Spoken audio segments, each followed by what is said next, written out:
है। किस्वा को साल भर 200 से ज्यादा कारीगर रेशम के कपड़े पर सोने और चांदी की कढ़ाई कर कर तैयार करते हैं। इन दिनों में हज होता है और ईद के दिन कुर्बानी की जाती है, जो कि इब्राहिम अलैहिस्सलाम की सुन्नत है। जो लोग ज़कात देने के केपेबल हों, उन पर कुर्बानी करना वाजिब है। कुर्बानी के गोश्त को 3 हिस्सों में डिवाइड किया जाता है। एक हिस्सा घर के लिए, एक हिस्सा रिश्तेदारों के लिए और एक हिस्सा गरीबों के लिए। कुर्बानी का वक्त ईद की नमाज के बाद से लेकर अगले 3 दिन तक होता है। जिस तरह से हम रमजान को अहमियत देते हैं, हमें जुल्हिज्जा के इन 10 दिनों को भी अहमियत देनी चाहिए, क्योंकि इन दिनों में की गई नेकियों का सवाब कई गुना ज्यादा मिलता है। इसलिए इन दिनों में अपने जिक्र को बढ़ा दें, ज्यादा से ज्यादा सदका देने की कोशिश करें और अपनी इबादत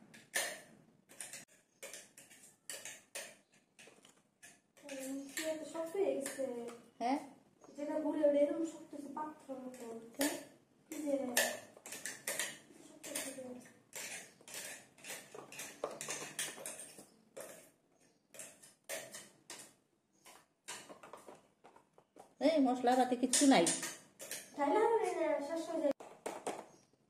বেশি করে গেল।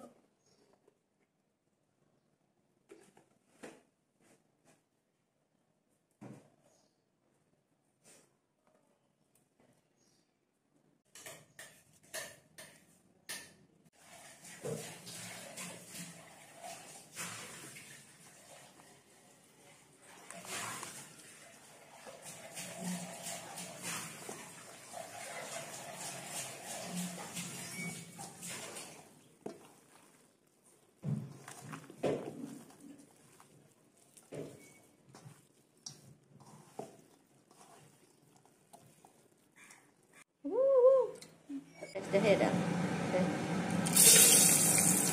Now.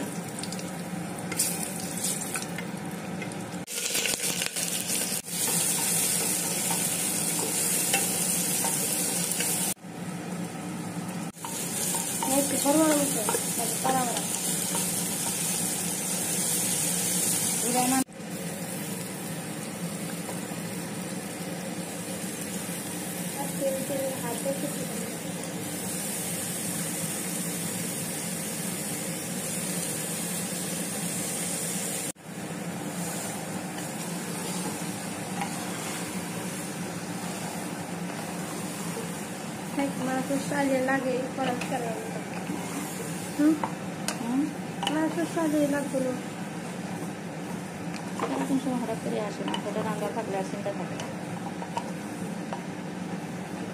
মাথা করে পড়ে যাবো, খুব গরম বলে আসে।